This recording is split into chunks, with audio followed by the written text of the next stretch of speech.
কি হয়েছে আবির? তোমার ঘরের চাবিটা কি কোথাও হারিয়ে গেছিল? তুমি যে আমাকে ফোন করে আরেকটা চাবি নিয়ে আসতে বললে। দেখো কাকা, আমার তো মনে হচ্ছে এই বিধি মেয়েটা পুরোপুরি পাগল। ও ত্রিশালাকে বাইরে বের করে দিয়ে লক করে চাবিটা বাইরে ফেলে দিয়েছে, কারণ ওর মনে হয় ত্রিশালা আমার জন্য সঠিক নয়, মানে ও আমায় ক্ষতি করতে পারে। কি করব কিছুই বুঝতে পারছি না, কিভাবে এই মেয়েটাকে যে আমার জীবন থেকে বাইরে বের করব। তাহলে বিধি যুদ্ধের ঘোষণা করে দিয়েছে। এনিওয়ে কাকা, আমার খুব খিদে পেয়েছে, এখনই চলো চলো চলো চলো।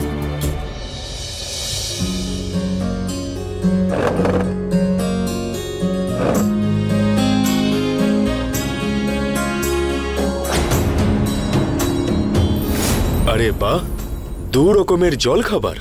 বাহ, এটা তো ডিমের আইটেম, হয়তো ত্রিশালাই বানিয়েছে। কত খেয়াল রাখেও আমার পছন্দের ডিমের ভুজিয়া বানিয়েছে। আর এই দেখো বাজরার রুটি, তাও পোড়া। এটা তো নিশ্চয়ই বিধিই বানিয়েছে মনে হয়। সকালবেলা কেউ বাজরা খায় নাকি? আমি তো ত্রিশালার হাতে বানানো ডিমের ভুজিয়াই খাবো। ত্রিশালা কি ভালো খাবার বানিয়েছো, ডিমের ভুজিয়াটা দারুণ হয়েছে আজকে, মানে যেমন আমি পছন্দ করে ঠিক তেমনই। Thank you. সত্যি সাহেব বাবু, আমার হাতের রান্না আপনার ভালো লেগেছে? আমি ডিম রান্না করতে একদম পারি না, কিন্তু শিখে নিয়েছি আমি। হোয়াট? আবির, আমি তোমার জন্য হেলদি রুটি বানিয়েছিলাম, আর তুমি এখানে স্ক্র্যাম্বলড এগস খাচ্ছ, তা ওর হাতে। আরে আমার মনে হয়েছিল এটা তুমি বানিয়েছো। আমি জানতাম না যে আমার জন্যে বাজরার রুটি তুমি বানিয়েছো, কারণ তুমি বাজরার স্মেলও পছন্দ করো না, তাই। হ্যাঁ, কিন্তু তুমি তো এই হেলদি রুটি খেতে পছন্দ করো, আর আমার কাছে সেটাই ইম্পর্ট্যান্ট। তুমি বলো আমি কত কষ্ট করে তোমার জন্য এই রুটিটা বানিয়েছিলাম, তাও এর বাজে গন্ধটা সহ্য করেই। ম্যাডাম, এই নিন আপনার খুচরো টাকা।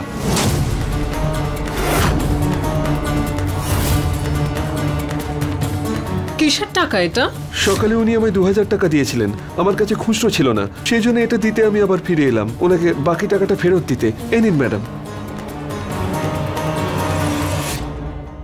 আর হ্যাঁ ম্যাডাম, বাজরার রুটিটা খেয়ে আমাদের রেস্টুরেন্টকে কিন্তু 5 রেটিং অবশ্যই দেবেন।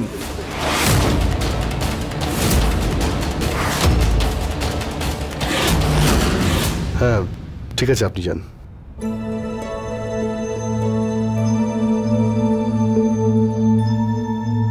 সত্যি ভীষণ পরিশ্রম করেছে এই রুটিগুলো বানানোর জন্য। মা বলে যে পুরুষদের মন জয় করতে গেলে ভালো খাবার খাওয়াতে হয় তাদের,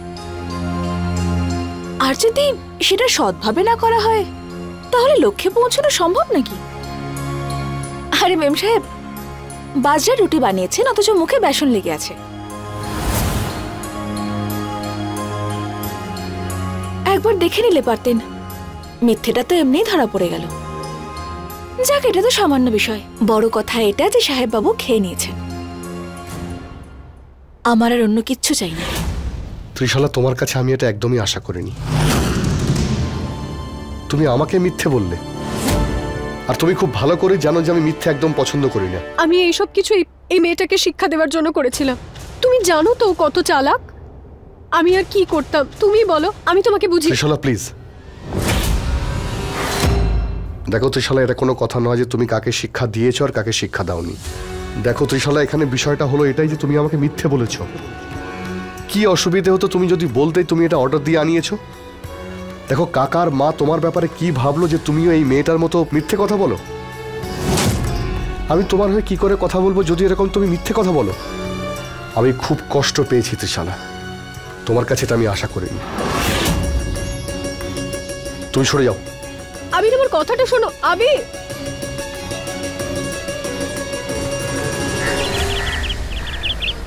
বিধি, হ্যাঁ বলুন। এরকম ভাবে কারোর সঙ্গে কথা বলে নাকি? এইভাবে তুমি ত্রিশলাকে কেন অপমান করলে, আর সেটাও আবিরের সামনে? কি ভাবছে এখনো ত্রিশলার ব্যাপারে? ডাক্তার ম্যাডাম, আমি এইসব এই জন্য করেছি কারণ মেম সাহেব সাহেব বাবুর জন্য সঠিক নন। আমি ভালো করে জানি যে আমি এই বাড়ির বউ নই, কোনো কিছু বলার কোনো অধিকার নেই আমার। কিন্তু বিষয়গুলোকে আমি আর কতদিন এড়িয়ে যাব? একবার নয়, বারবার। যতবার সাহেব বাবুর মেম সাহেবের প্রয়োজন ছিল উনি ওনার পাশে, উনি ওনার সঙ্গে কোনো বারেই ছিলেন না, আর আমি করতামই বাকি। ডাক্তার ম্যাডাম, আমি আপনাকে আর সাহেব বাবুকে আমার ভগবান মনে করি, সাহেব বাবু আমার মাকে ছাড়িয়ে এনেছেন, মাকে ভালোবেসেছেন, কত সম্মান দিয়েছেন। আর আপনিও তো আমাকে কথা দিয়েছেন না যে আমি চলে যাওয়ার পরে আপনি আমার মায়ের খেয়াল রাখবেন।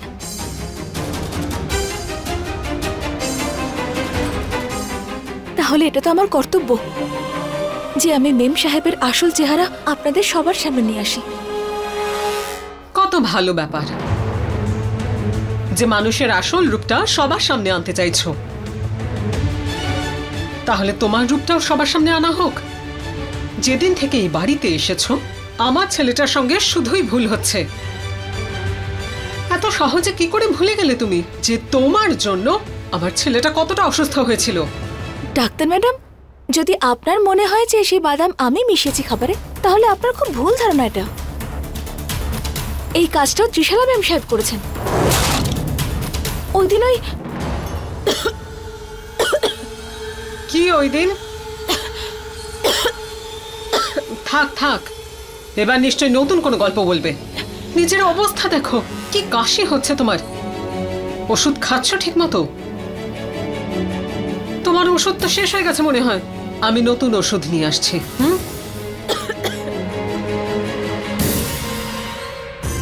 এই মেয়েটা ভীষণ চালাক, নিজেকে বাঁচানোর জন্য ত্রিশালাকে দোষী বানাচ্ছে।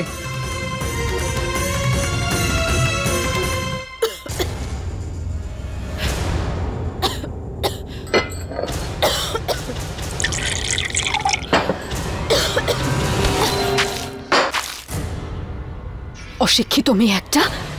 তুমি কি ভেবেছিলে আবিরের সামনে আমাকে অপমান করে তুমি জিতে যাবে? 5 মিনিট লাগেনি আমার, 5 মিনিট তোমার পুরো খেলাটা শেষ করার জন্য। এটা তুমি ঠিক করোনি বিধি, ঠিক করোনি। তুমি লড়াই করতে চাও, করো,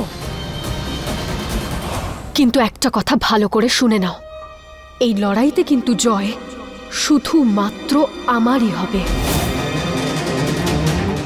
আজকে আমি তোমাকে কথা দিচ্ছি যে আবিরকে আমি নিজের করেই ছাড়ব। জানতে চাও কিভাবে? ওর সাথে রাত কাটিয়ে।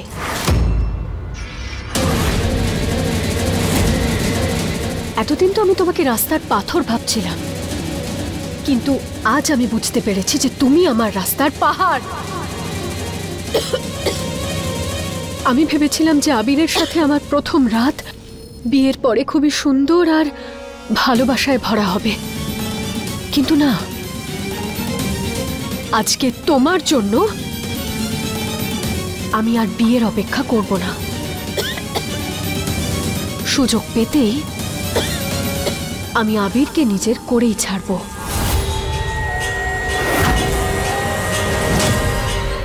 আর একবার যদি আমি আবিরের বাচ্চার মা হয়ে যাই না, তাহলে তোমার এই আদর্শবান সাহেব বাবু আমার সঙ্গ কখনোই ছাড়বেন না। ও বাধ্য হয়ে আমার সঙ্গে বিয়ে করবেই। তোমার সাথে এই মিথ্যে বিয়েটা ভেঙে দিয়ে সারা জীবনের মতো আমার হয়ে যাবে।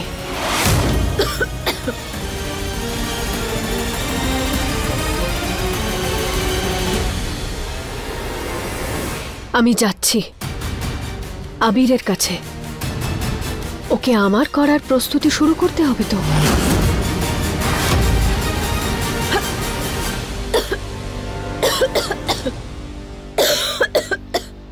নমস্কার, ডাক্তারবাবু আপনার জন্য এটা পাঠিয়েছেন।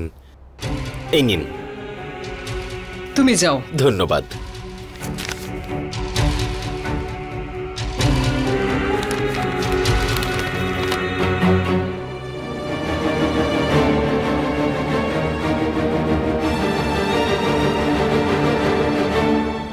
কি ব্যাপার বলুন তো দিদি, এটা কার রিপোর্ট? হ্যাঁ, যেটা দেখে আপনি এত হাসছেন। আর কি বলি বেয়ান, কখনো কখনো মনে হয় যে সমস্ত প্ল্যান আমরা বানিয়েছি আগের থেকে সেটাই কিন্তু সব থেকে ভালো, কিন্তু ভগবান যেটা চান সেটাই সব থেকে ভালো হয়। ভগবানের প্ল্যান ঠিকঠাক চলছে কিনা সেটা দেখার জন্য আমি প্রত্যেক সপ্তাহে আমার বৌমার সমস্ত রকম টেস্ট করাই। তারই রিপোর্ট এসেছে। এই রিপোর্টে পরিষ্কার লেখা আছে আমার বৌমার শরীর একদম ভালো নেই। ওর ক্যান্সার ওকে খুব তাড়াতাড়ি শেষ করে ফেলছে। আর দিদি, আমি তো শুধু সেই দিনটার ওয়েট করছি যেদিন মেয়েটাই প্রাসাদ থেকে বাইরে চলে যাবে, কিন্তু ও তো এই পৃথিবী ছেড়েই চলে যাচ্ছে। দ্য ওনলি কোয়েশ্চেন ইজ কবে? অপেক্ষা করুন, অপেক্ষা করুন, সবকিছু ঠিক সময় হবে।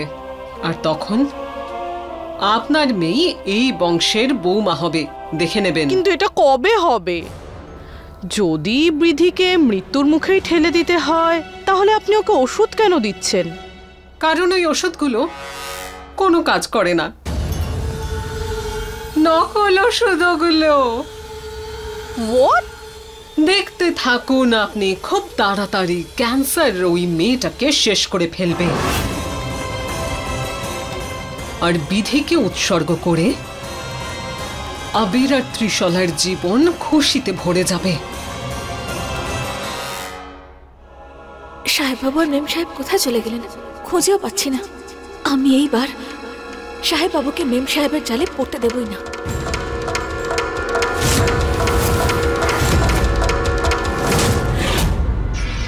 এখানে তো রক্ত এলো কি করে?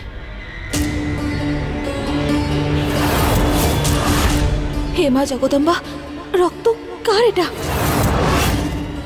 কে জানে কার আঘাত লেগেছে, এত রক্ত বেরিয়েছে।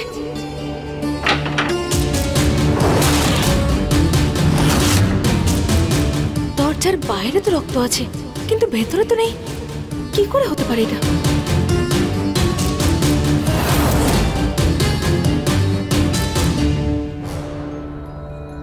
ভৈরব কাকা।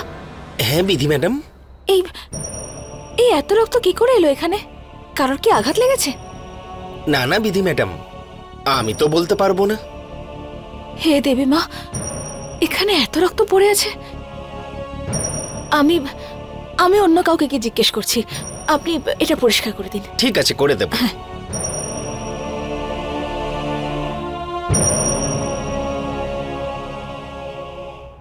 এই নাও, এইটা তোমার মুখ বন্ধ রাখার টাকা, ঠিক আছে?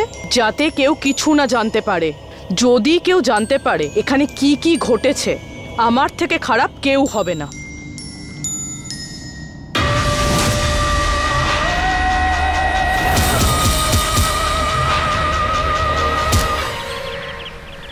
অরুণা বৌমা, তোমাদের কালে তো রান্নার গ্যাস এসে গেছে, আমাদের সময় তো কয়লাও কষ্ট করে জোগাড় করতে হতো, আর কাঠের জন্য দূরে জঙ্গলে যেতে হতো। আচ্ছা বাবা, তাহলে তোমাকেও যেতে হতো?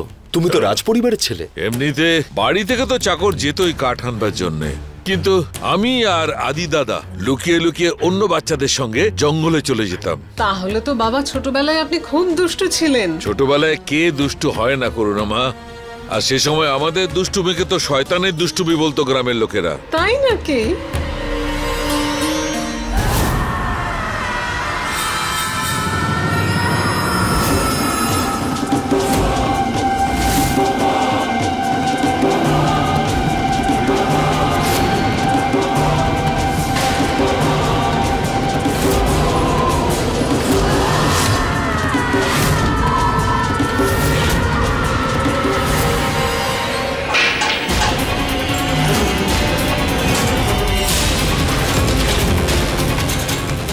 আগুন, আগুন! হে ভগবান!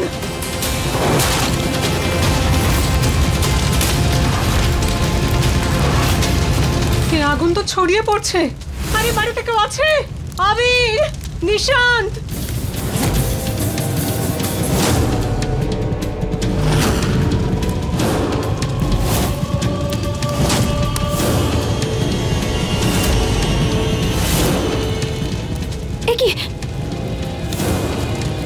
এত আগুন! ডাক্তার ম্যাডাম, আমি এক্ষুনি আসছি। এসব কি হচ্ছেটা কি কিছুই বুঝতে পারছি না।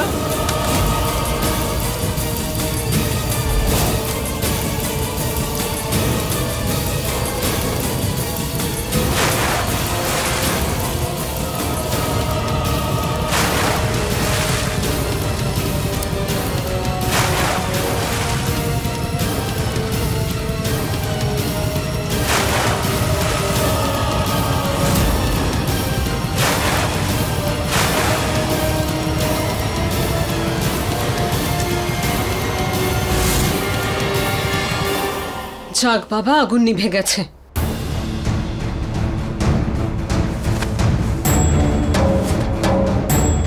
বাবা, আপনি ঠিক আছেন তো? আমি তো বুঝতেই পারছি না হঠাৎ করে মশালটা পড়ে গেল কি করে আর আগুন লাগলো কিভাবে। আমার মনে হচ্ছে জোরে হাওয়া বওয়ার জন্য মশালটা পড়ে গেছে। আমরা সবাই ঠিক আছি, এটাই তো অনেক। বিশ্বাস, আজ কোন তিথি? কেন, কি হয়েছে? আজকে তো অমাবস্যা। অমাবস্যা? আমার ধারণা ঠিকই, এই পরিবারের ওপর অভিশাপ আছে এই তিথির অমাবস্যাটায়। প্রত্যেক বছর এখানে কোনো না কোনো সমস্যা আসে। এই তিথিতে বহু বছর আগে আমাদের পরিবার একটা অভিশাপ পেয়েছিল, সেই জন্য আমাদের ওপর এত সমস্যা আসে, বিশেষ করে পরিবারের বড় ছেলের ওপর। আমার বড় ছেলে নিশান বাবার পিতা, ও এই দিনে এই পৃথিবী ছেড়ে চলে গিয়েছিল। প্রত্যেক জন্মে একটা অভিশাপ আছে। যদি বংশের প্রত্যেক প্রজন্মে এই অভিশাপ থাকে, তাহলে এখন এই পরিবারের সবচেয়ে বড় ছেলে আবির, ওর জীবনের সংশয় আছে। কিন্তু ঠাকুরদা মশাই, এই সংকট নিবারণের কোনো উপায় আছে নিশ্চয়ই? পুজো বা যজ্ঞ?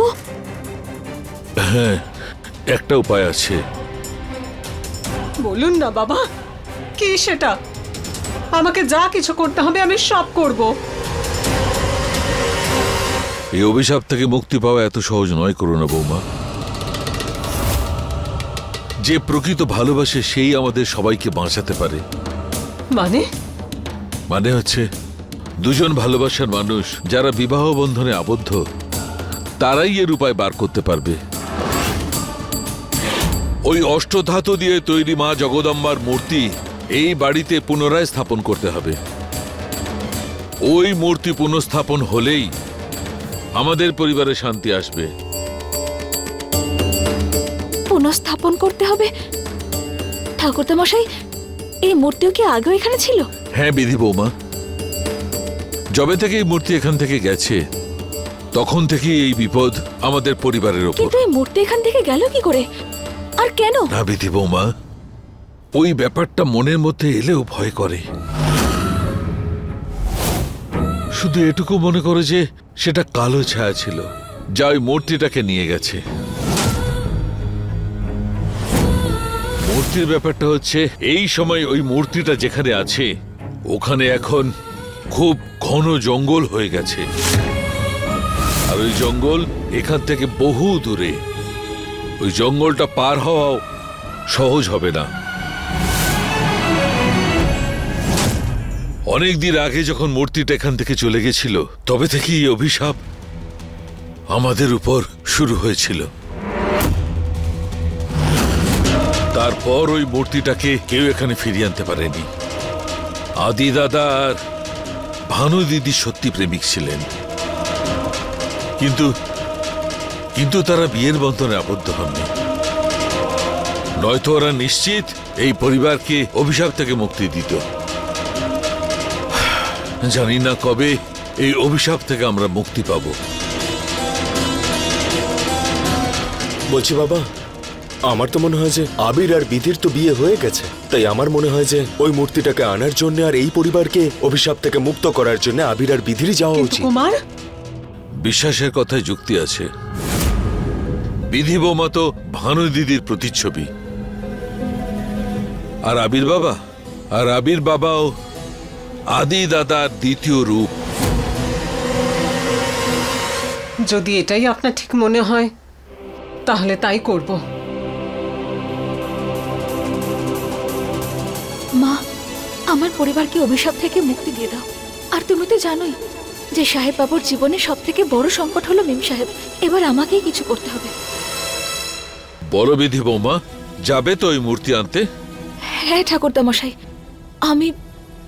আমি আর না বলি কি করে? বেঁচে থাকো। তবে ঠিক আছে, যাও গিয়ে আবিরকে বলে দাও যে কাল সকালে ওকে তোমার সঙ্গে যেতে হবে মূর্তি আনতে। হ্যাঁ ঠাকুরদা মশাই।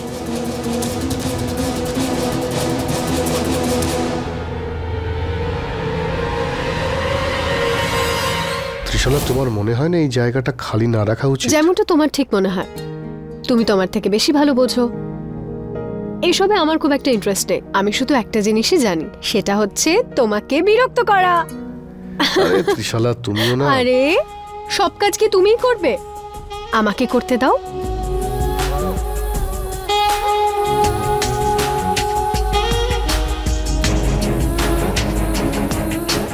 আইসক্রিমকে সম্মান দেওয়ার জন্য তাকে হাত দিয়ে নয়, ঠোঁট দিয়ে স্পর্শ করতে হয়। একটু রোম্যান্স তো আমাদের জীবনে চলেই, তাই না আবির?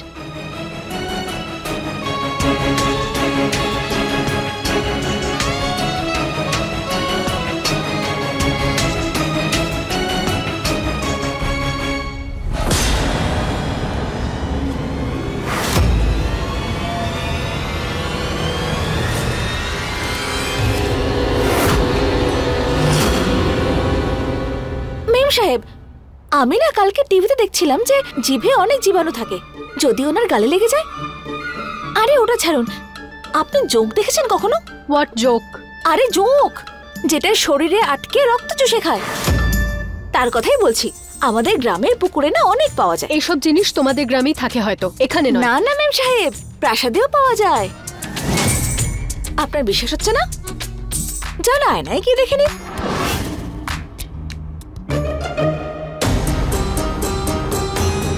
তোমার এত সাহস? সাহস? সাহস তো আপনার বেড়ে চলেছে ক্রমশ। সারাদিন আমার স্বামীর সঙ্গে একেবারে চিপকে থাকেন। আরে দেখি সাহেব বাবু, আমি পরিষ্কার করে দিচ্ছি। বিধি, তুমি শুধরে যাও। বিদেশ থেকে লেখাপড়া করেছেন আপনি, তাহলে এটুকু আপনি নিশ্চয়ই জানেন যে যখন স্বামী স্ত্রী একে অপরের সঙ্গে কথা বলছে, তখন বাইরের কাউকে এসে কথা বলতে নেই।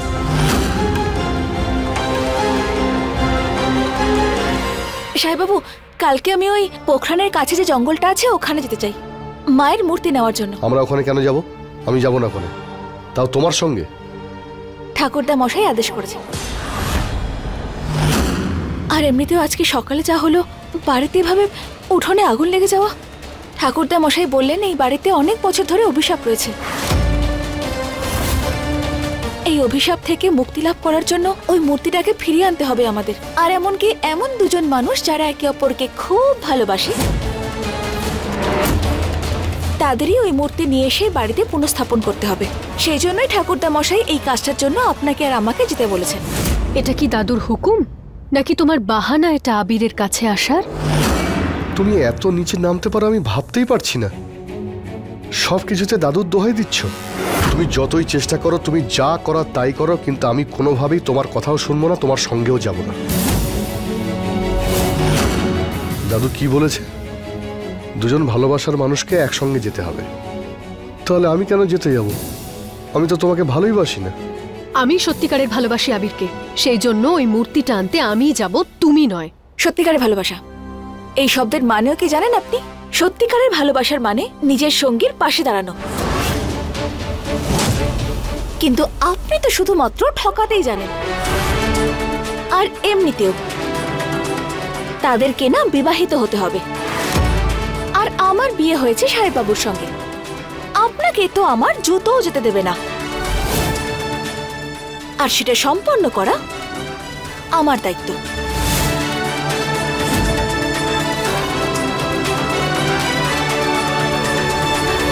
এই অশিক্ষিত মেয়েটা নিজেকে একটু বেশি চালাক ভাবছে আবির। আই অ্যাসিওর ইউ, আমার সঙ্গে বিধি নয়, তুমিই যাবে। একে তো আবিরকে ওখানে যেতে হবে, আর দিনটাও শুভ নয়। অন্তত ওর নজর যাতে না লাগে সেই চেষ্টা করতে পারি।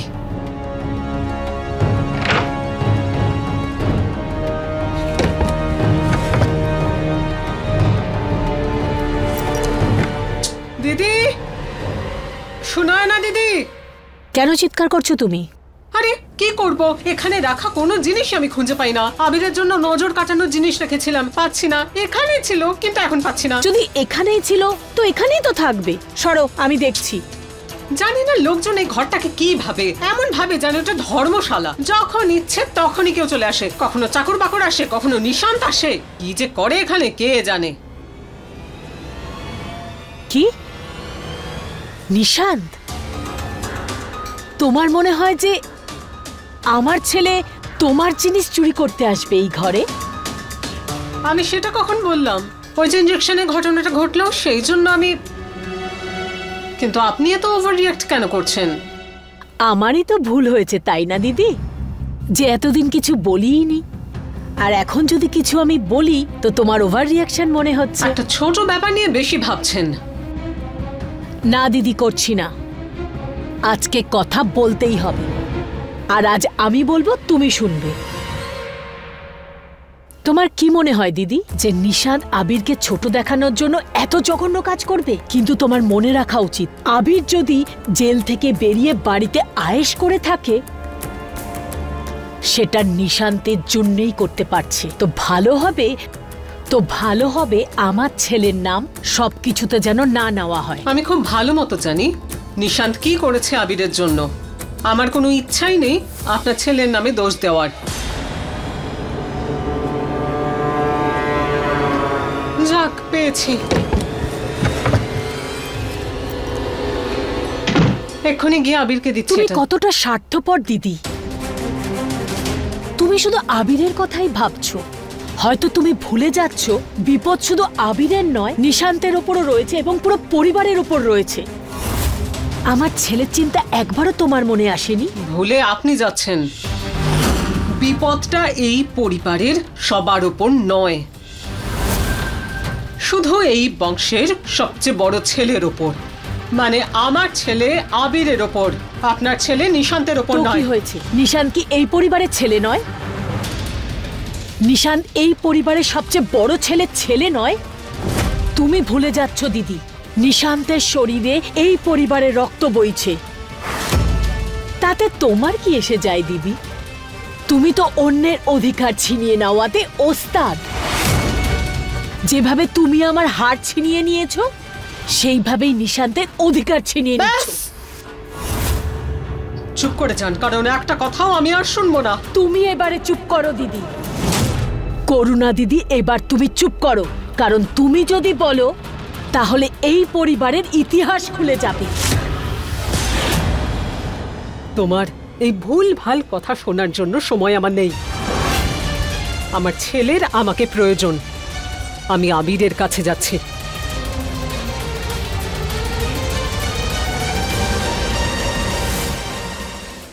अपने पसंदीदा शो के फुल एपिसोड देखने के लिए अभी डाउनलोड करें दंगल प्ले ऐप।